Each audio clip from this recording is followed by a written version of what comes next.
We're in Daf Mem Dal and Amid Base. Today's Daf is Mem Hey. We are 44b.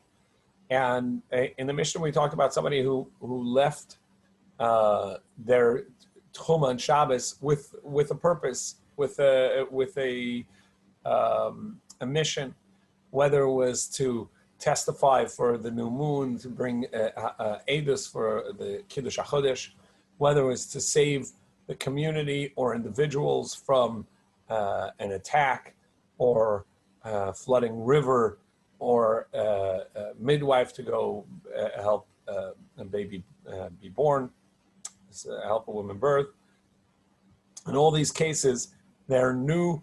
They have 2,000 amma in their new place, and the Mishnah said two more statements which the Gemara is going to analyze. One, the Mishnah said, and if they overlap, if it's within the Techum, so then it's as if they never left. To which we had Rabbah say, what that means is if they never left their Techum, they also maintain their original space, which the Gemara said, what I need to tell you that for? And Rabbi Tzvi Fischer said that if he could have up to 4,000 amma. So let's say the house that this woman was giving birth in was 3,800 amma away from the town that the midwife was in. So she traveled 2,000 amma outside of the city, which is her Techum, and then another 1,800 amma. And when she's done, so now she has 2,000 amma as a new, because she went out with a purpose. She has 2,000 amma from her new place, which is the house of this woman that she helped birth this baby. And then if she takes 2,000 amma from there, it'll overlap 200 amma with her original 2,000 amma. And so therefore she could go back to her original place because the overlap means that they connect. And Rabbi Tzvi Fischer proved this from the case of a cave where they had a cave that the cave itself was beyond, it was 4,000 amma, but the top of the cave, the outside of the cave was exactly or less than 4,000 amma, and the two openings on either side. And so this person would have actually a total of 8,000 amma outside the cave that they could travel between the two openings. And so you see that it's when they're overlapping that they become one. And Rabbah responded, no, there's a distinction. When at the onset of Shabbos, you were in the same place, within the enclosure of the larger space. So from the onset of Shabbos, you had your Techum's overlap, because you had a Techum on the one opening and a Techum on the other opening. But in the case of the midwife or the soldiers or whatever it is that the person went out, or the witnesses, their new Techum did not overlap at the onset of Shabbos. Only later in Shabbos, when they received their new Techum, only then did it overlap. So that's the distinction that Rabbah made. So the Gemara now asks, and are you saying, Rabbah, that when somebody did not start their Shabbos in the new space, in an overlapping space, that you don't have the overlap? Watanan, and here we start Mem Hey Amid Aleph at the top. But we learned Rabbi Eliezer Eimer, Shtai mikanes shalosh leikanes. And we mentioned this yesterday and before. There's a Mishnah later on Daf Yomi that says a machlokas, if somebody's outside of their Techum Shabbos by two amma, that means they have a Techum Shabbos, which is they have their space of Shabbos, which counts as 4 amma. They traveled beyond that 2,000 amma, so 2,004 amma. And then another 2, so they're 2,006 amma away. And their specific place on Shabbos is really 4 amma. And so if they're 2,000 amma away, if they're 2 ammas outside of where they're allowed to be, they can still walk back. That's what Rabbi Eliezer says. But beyond that, you cannot walk back. So there's sort of like a 2 amma grace that if you've gone beyond the 2,000 amma, then you're supposed to have lost your tehum. You're outside. You can't come back in. So Rabbi Eliezer says, no, you have 2 amma. So what's the basis for that? So the Gemara understands that the reason is that, according to Rabbi Eliezer, since everybody's domain for Shabbos is 4 amos by 4 amos, and they're in the center, that means they have 2 amma on either side. And therefore, if they went beyond the tehum is 2,000 amma, they went beyond that 2,000 amma. If they only went 1 amma past that, well then their domain overlaps with their original domain. Their new domain is 4 ammas by 4 ammas. They're in the center. That means 2 ammas on the side. So as long as they're 2 ammas or less, there's going to be an overlap of their current space for Shabbos with their original space for Shabbos, and therefore he's allowed to walk back in. So we see that Rabbi Eliezer says that the overlap is going to be sufficient to allow someone to travel from their current Shabbos space to their previous Shabbos space. But Tanan, Rabbi Eliezer, my love, wouldn't you say, Rabbi Eliezer, the reason Rabbi Eliezer says two amas is sufficient to go back in, beyond, even 2 amas beyond, will still allow you to go back.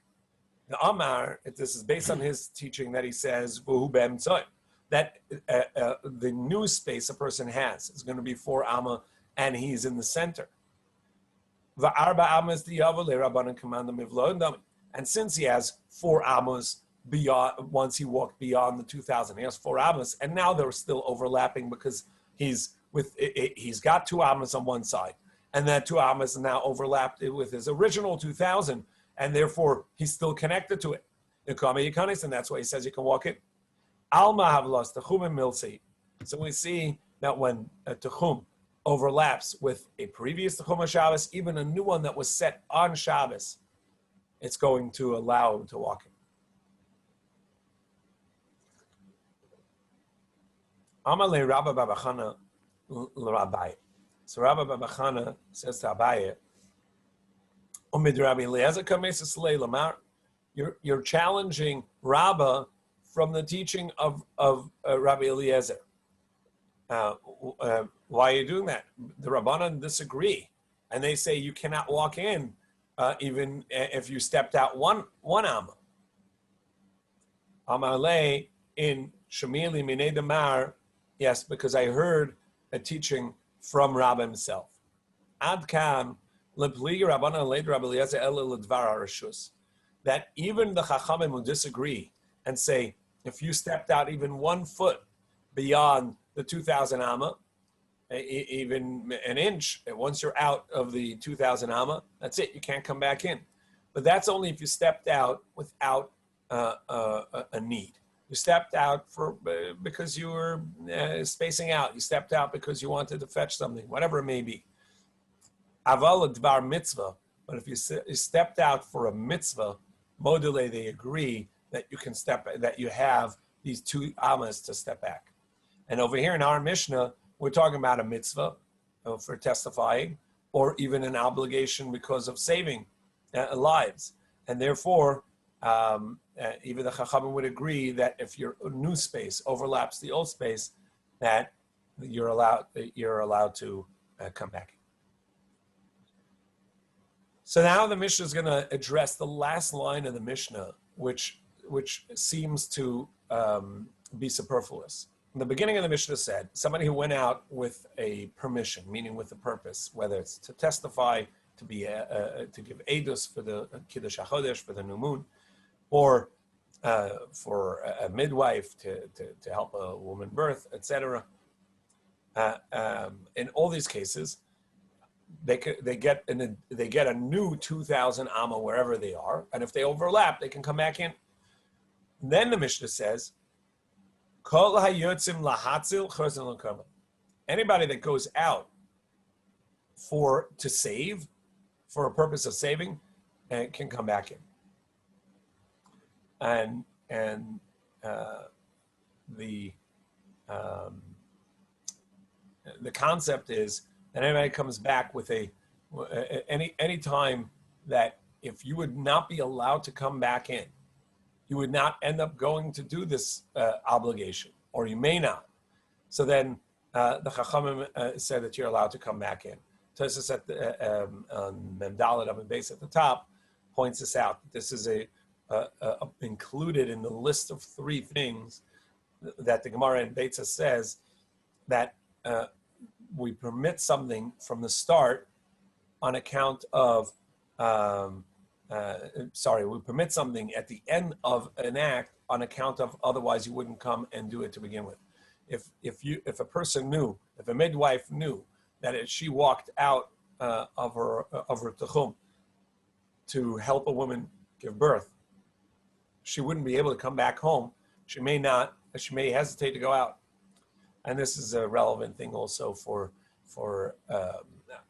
EMTs and firefighters and Hatzalah, where in order to be able to go help save a life, they have to be able to come back. Otherwise, they may hesitate to go and let someone else go, etc. And so we'll see over here this idea that they're allowed to come back in, and Rav Moshe Fischer writes in a tshuva they can even break Shabbos on a Torah level, which is driving back from a call in order to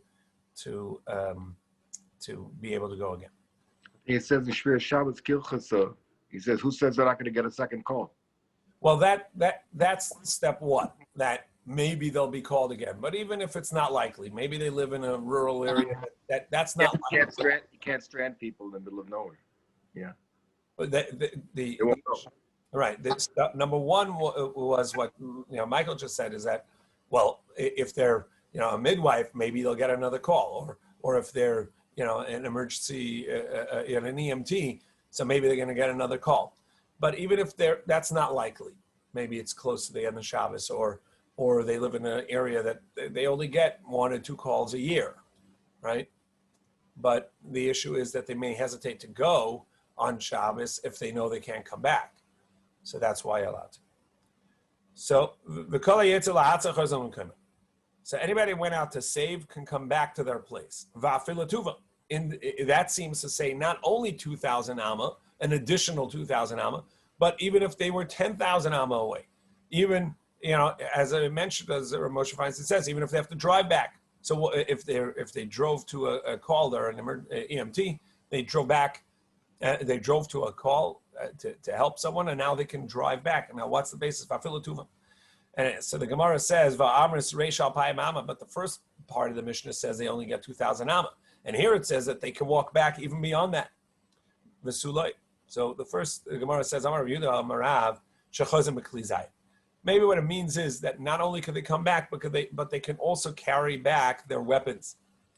And so in the case of where they went out to fight an onslaught of marauding bandits or whatever it is, so they go out with their weapons, and then they could come back and bring their weapons back, and it's not going to be considered a Chilul Shabbos when they come back at the Secration of Shabbos, when they can bring it back in.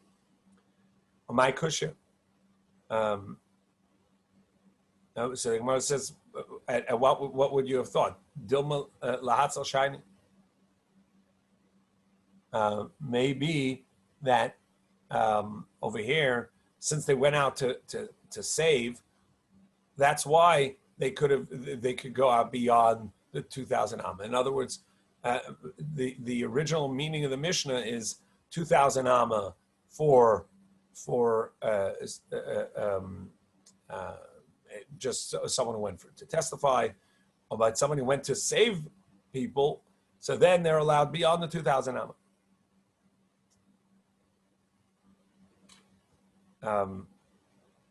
So the Gemara is making a distinction between going out to save lives versus going out for a purpose such as testifying. Eli kashi akashi. So this is the question that we have on the Mishnah. The Tanam we learned. At first, the witnesses that came to testify, so they traveled from a distant city to Yerushalayim, and they came to the basin, and they said, we saw the new moon, and we want to testify that today's Rosh Chodesh. And fine, testimony's over, great, and then they couldn't move for the rest of Shabbos. Right? So that's not really going to encourage people to come. So Hiskin Rabbi Gamliel, Hazakin, so the Rabbi Gamliel, the elder, enacted that they have 2,000 amma on either side. And not only that, but not only a witness for the new moon, for Kiddush HaChodesh, but even a midwife who came to birth, and people who come to save from bandits or from a military group, or from a flood, from a river, or from collapsed buildings, or from a fire. So if anybody comes to save, all these people, they are like the people of the city that they're in, and they have 2,000 amma outside of them. And they have not only that town, but 2,000 amma around them. They only have 2,000 amma? That's the question. How could you say they only have 2,000 amma? In our Mishnah it says, it said that anybody that goes out for saving lives, they can go back to their original space. They have not only the 2,000 amma of their new place, but they can go all the way back. Afilatuva, even more. Amar Yehuda Amarav, Shechozem Eklizai, that the teaching is that they can even bring their weapons back to their original place. Kedetanya, as we learned in the Brisa.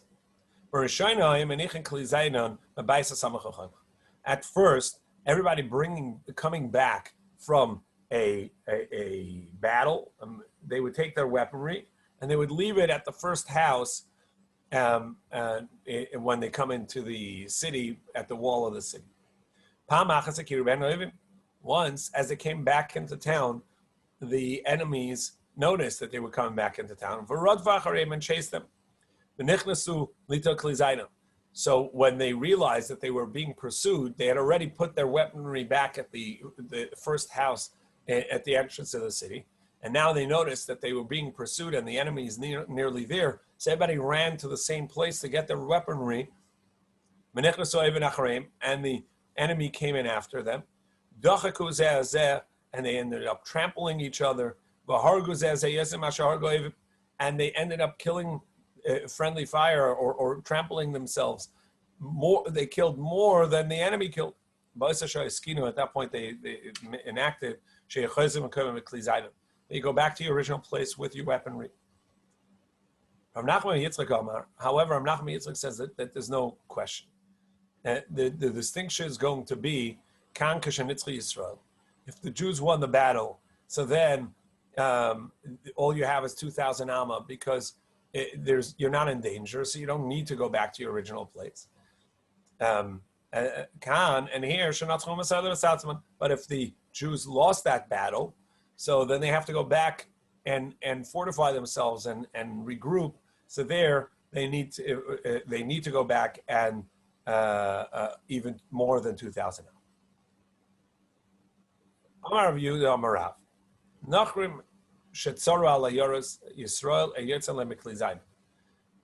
Rav Yehuda said in the name of Rav that if there's a siege on a Jewish village, so you don't go out with weaponry, and you don't and you can't break Shabbos for this siege.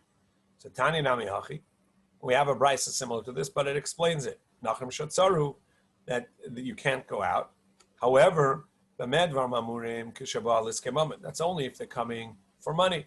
They say, we want X amount of money, and then we move on. They're not looking to kill.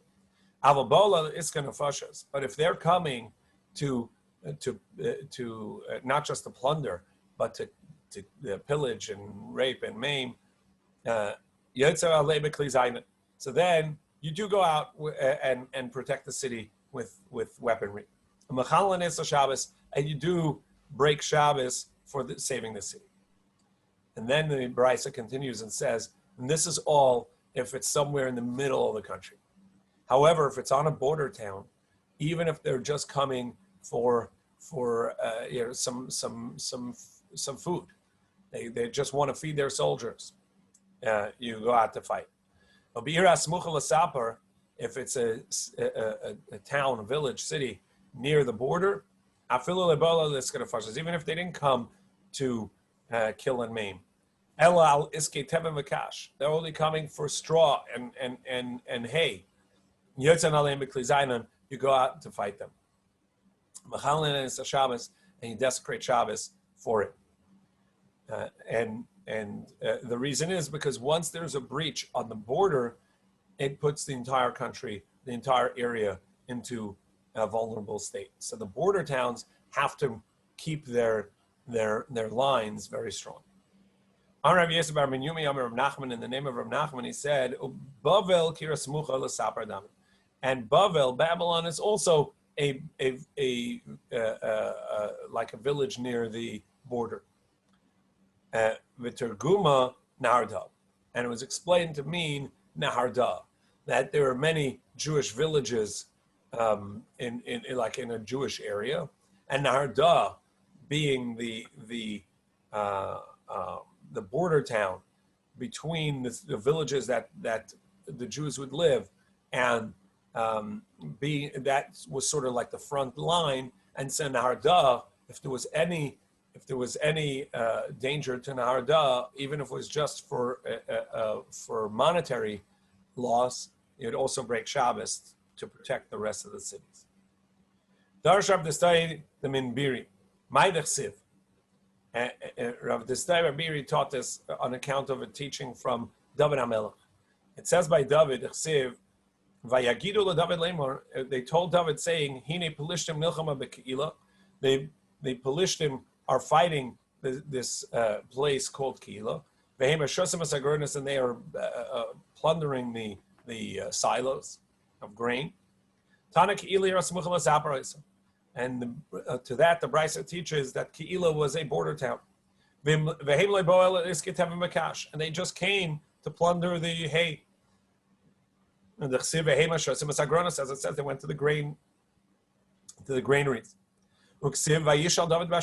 And it says David asked Bashem in the Urim V'Tumim, in the Choshen, the breastplate of the Kohen Gadol, to see whether or not to go to battle. Should I go, and will I be able to beat the Pelishtim? David, and the message came back from Hashem through the Urim V'Tumim. Go, and you will be able to strike the Pelishtim. You will win. Mashatas Keila, you'll be able to save Keila. So what was his question? Ilemi Shari, would he have asked whether it was permissible to go on Shabbos? The Beis Din of Shmuel is there. That's where you go ask questions of halacha. We already saw angels can't say halacha, heavenly voices can't say halacha. Even the breastplate of the Kohen Gadol, the Choshen, cannot dictate halacha. That's lo b'shamayim. It's no longer in heaven. It's in our toiling and in our work to teach halacha. There's a Beis Din of Shmuel Aramasi. Shmuel's Beis Din is still there. Go ask the question from the Beis Din. Ella, so must be the question was imatzlach ila matzlach. Well, is he going to succeed or is he not going to succeed? Dekanami nachsev lech v'kisas apelisha v'shatas kila. And so we see that he got the answer, go and you will succeed. Shmamina said that was his question. But the idea was that that since it's a border town, even on Shabbos, you can go and save and fight, even if it's not, they're not coming to murder and maim, but rather to coming for grain, for money. So in the context of the story, we learn kind of we learn the Urim and Tumim is got nothing to do with what we're learning here for the purposes of our Mishnah. Urim and Tumim part of the story. We infer from it. What's the point? He could have gone to Shmuel Havramati. Means they didn't have a question. Is that it? Correct. The Tersus points out that he's not bringing this as a proof that it's permissible on Shabbos, but only that he did go out to fight over grain. I mean, otherwise I would say, in this case it was good because the Urim Tumim said it was good. But next time, who knows? But in terms of halach sukkah, turns out that because it was like on Shesvar that they could go out on Shabbos. It was pashut. The idea is that you go to battle and endanger lives, and therefore you can also do it on Shabbos. If it's even though that it's just for grain, monetary stuff, but a border town has to protect itself. And the next Mishnah deals with you didn't know you were close to town at the onset of Shabbos. So you're traveling into town. You don't really know how close or how far you are. And sun sets, whether it's because you were napping in the sunset before you knew it, or you just didn't know how close you were, and turns out you're within the tchum. Do you have that tchum or not? So Misha Yasha B'derech v'amad v'ra arehu samach le'ir. Somebody who is sat down at the onset of Shabbos, wherever he was, thinks this is his place, and realizes, whoa! And the morning comes, he can see, and he says, "Look, I'm right outside of town. I'm not that far." Since he never intended for the city to be his Shabbos space, because he didn't know he was there, he cannot go in. Rabbi Meir. However, Rabbi Yehuda says, no, he can go in because he was automatically within its space. And there was actually a story with Rabbi Tarfon, who walked into the city when he didn't know at the onset of Shabbos that he was that close. Tani, we learned the Brisa, the Gemara brings the Brisa, Rabbi Yehuda said, he was traveling, and it became dark before he got a chance to get into town. And so overnight, he slept outside of the village, wherever he was. In the morning, some of the shepherds who had taken out some of the animals realized that Rabbi Tarfon was there, and they said to him, Rebbe, they said, Rabbi Tarfon, our teacher, the city is just right here. It's over the hillside. You didn't notice, you didn't see it, but you're right outside of the village. He kanes, go on in. So nichnas, indeed, he walked in. V'yashav beis hamedrash, and he came into the beis medrash. V'darish kalayim kula, and he taught Torah all day. So Amala, so he responded, Misham Raya. How can you bring proof from that story? Shema beliba. Maybe Rabbi Tarfon knew where he was. Yes, it's true. The shepherds didn't know that he didn't, but it was dark. He didn't want to walk in the dark, so he slept under the tree. But in the morning, when the shepherds found him, it's not like he didn't know. He would have gone in anyhow, and he already had the intent at the onset of Shabbos in his heart. Oh, I'm close to the town. I'm within the tchum. I can go in tomorrow morning when it's light. Or perhaps he was really 1,000 amma outside of the city, and since he didn't know about the city, he only has 2,000 amma, and he can't go the full distance of the city.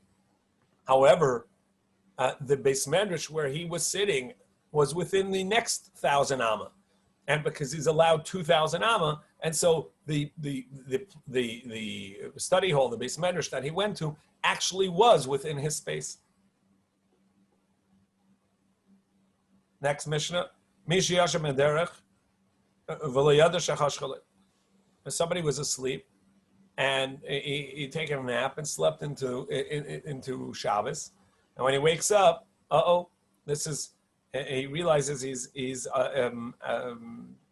this is his place for Shabbos. Rabbi Yochanan ben Nuri says, it still, even though he was asleep, he gets 2,000 amma on each side of where he was. The Chachamim say, nope, he only has 4 ammas, because 2,000 amma is when you're awake, when you're making this your space. But otherwise, this is not your space. Your space is back wherever you were when you had consciousness last, at home. And at the onset of Shabbos, you're outside of your tchum, so you only get these 4 ammas. You're not kona shvisa. You can't acquire your space for Shabbos unless you're awake, you're conscious. Rabbi Eliezer says the 4 amma that you have, you are in the center of that, meaning you have 2 amma on either side.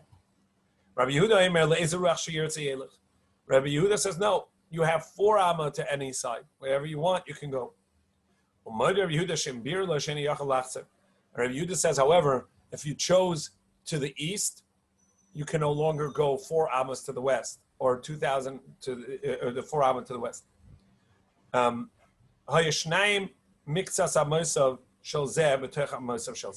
Now we get 2 people who by mistake went out of the tchum together, but they were a few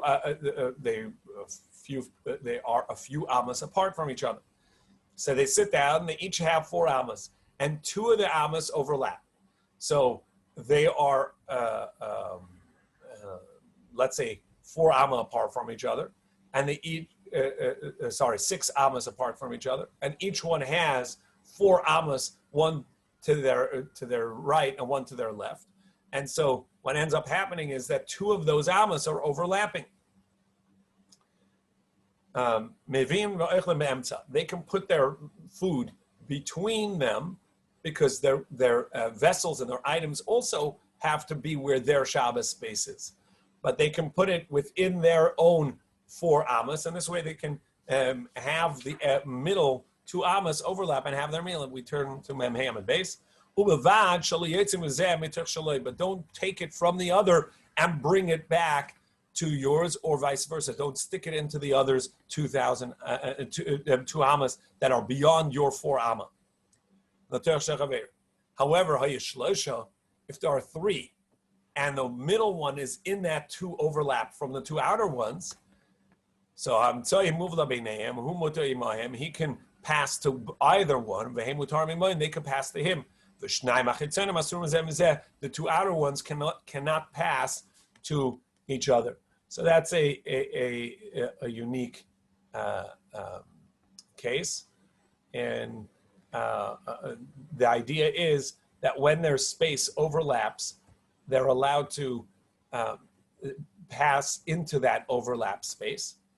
And if there are 3, then the one that is that has a complete overlap, so he can pass to the one on the far right and the one on the far left, but the one from the far right and far left cannot pass to each other.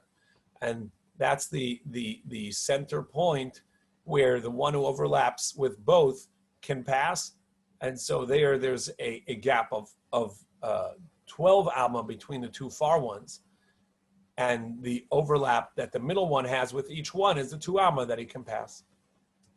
So that's the unique case over here in the Mishnah of the overlapping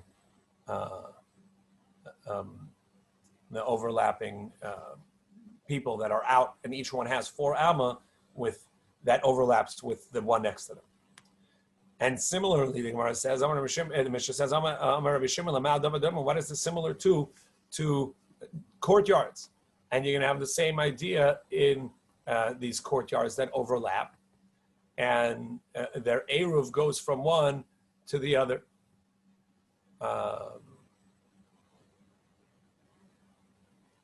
So we have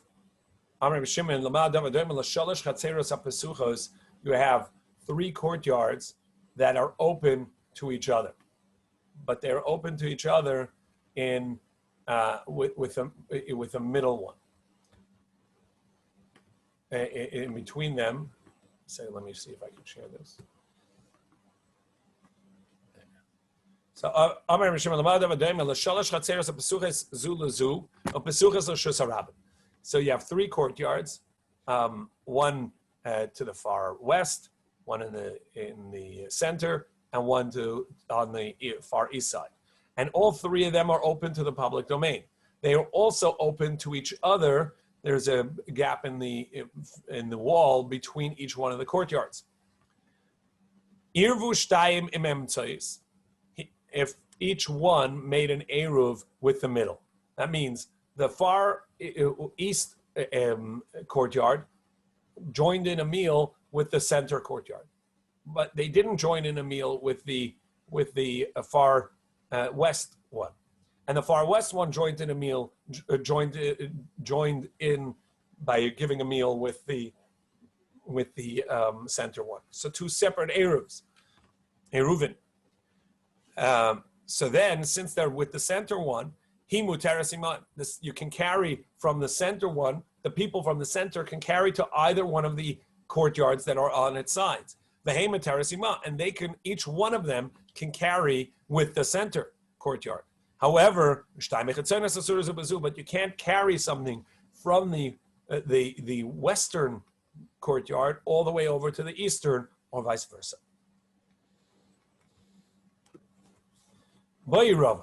So Rav asked the question, what's the reason of Rabbi Yochanan ben Nuri that he says that this fellow who was asleep is allowed to acquire a space for Shabbos and has the 2,000 Alma, even though at the onset of Shabbos he was not even aware that Shabbos was coming in? Kasavar, Mizba Kasavar, he holds Chefze Hefka Koinem Shvisa, that even a vessel that has no owner does acquire a Shabbos space. So we saw that vessels also have to be wherever their owner is on Shabbos. These ownerless items also have a Shabbos space. So how does that happen? The vessel doesn't have intent for Shabbos, rather, because this is where it is at the onset of Shabbos. It has its Shabbos space. And really, therefore, we should say that even though he's comparing somebody asleep to an ownerless vessel, really we should say the same halacha for vessels. And he wants to tell us that you cannot, even this ownerless vessel cannot go beyond the 2,000 amma where it was at the onset of Shabbos. But the person asleep is like this ownerless vessel, and therefore, and he's telling you about the human that's asleep, and that he also doesn't.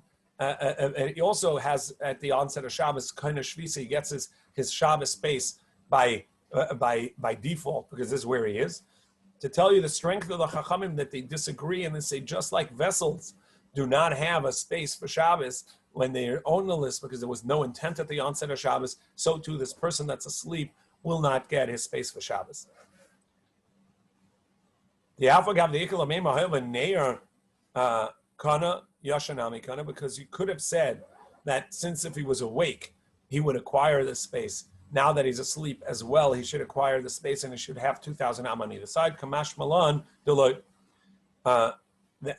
Therefore, it's coming to teach us that no, that the Chachamim are telling us that you don't have this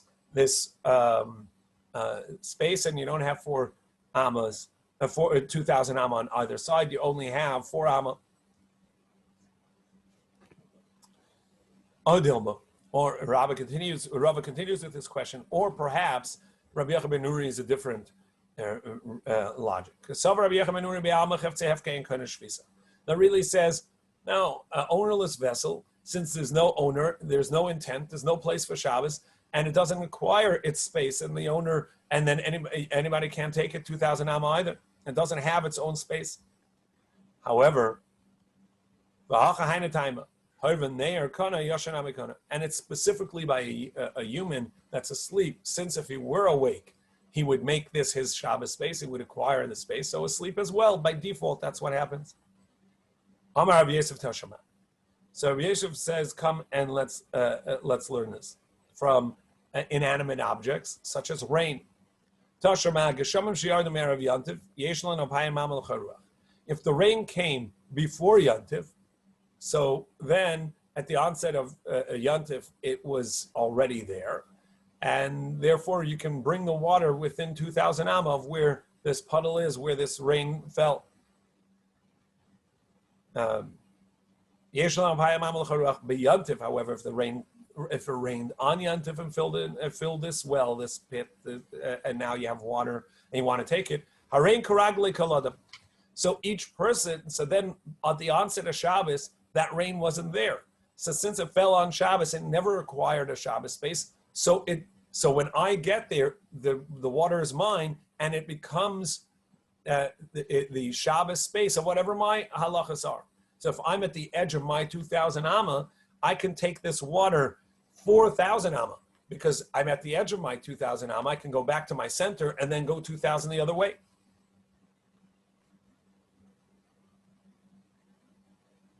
Now, if you say that Rabbi Yochanan ben Nuri holds that even ownerless objects, inanimate objects, can acquire a Shabbos space, that makes sense why the rain that came before Yantiv had acquired its space, and you can't move it beyond the 2,000 amma of its space. Amani, Rabbi Yochanan ben Nuri said this halacha would be from Rabbi Yochanan ben Nuri. But if Rabbi Yochanan ben Nuri also says that no, inanimate objects cannot acquire those space. The only space that a person can acquire, that only a person can acquire space. So then, so then this idea that the rain acquires its own space, the puddles that of gathered rain acquires its space, whose opinion is it? The Rabbanan say even a human that's asleep cannot acquire a space. Rabbi Yochanan ben Nuri says a person can, but inanimate objects, kalim cannot. So then who would say that the rain acquires its space? Yosef Abaye b'kamelo hashmait. So Abaye was teaching this. Amalei Rav Safra la'Abaye. So Rav Safra said to Abaye, "Dilma b'geshama smucha li'iraskina." Maybe these wells that filled with the rainwater are wells that are close to a village. And the reason that they have a limit of 2,000 amma is at the onset of Shabbos, the people, if it rained before Yantif, the people of the village already know that it rained, and they say, oh, we have a well that is now filled with water, that must, and the people in the village are already saying, okay, we're going to have a space we're going to have water for Yantif because the well has filled. And the well itself is going to be, and the people are intending the space. So it's not an ownerless object. These are wells filled by the village people, and so it does have an owner. The village people, their intent is what's defining the space for Shabbos. Says no, it doesn't really seem that way. The Tanan, as we learned in the Mishnah in Beitza says, Bor shel yachid, if it's a private person's well, pit, a water pit, karagli yachid, so then it acquires a space of that owner, right? And wherever that person is, it gets 2,000 amma based on where that person is at the onset of Shabbos.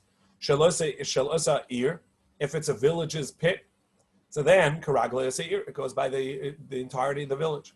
Shal Bavel, and people coming from Babylon to Eretz Yisrael, karagli amamali. So then it's based on the traveler. Wherever the traveler's space is, that's how much they can take the water. Batanya, we have a brisa, Barshal Shvatim Yesham Apayim Amal Chol Ruach. And we have a brisa that says that a pit that belongs to particular tribes, that's also going to be 2,000 amma for each side. Sakashin Adani. We have a contradiction. We say that the travelers can take it wherever they are. And then it says of the tribes, it's 2,000 amma. So what are we going to say? Elalav Shmamina Rabbi Yochanan ben Nuri or Rabbanan. Must be there's a distinction between Rabbi Yochanan ben Nuri and the Rabbanan. Tomorrow we'll continue with an alternative response to the contradiction here, and whether or not Rabbi Yochanan ben Nuri says that inanimate objects, such as rain falling in a water pit, whether at the onset of Shabbos they acquire 2,000 amma of their own space.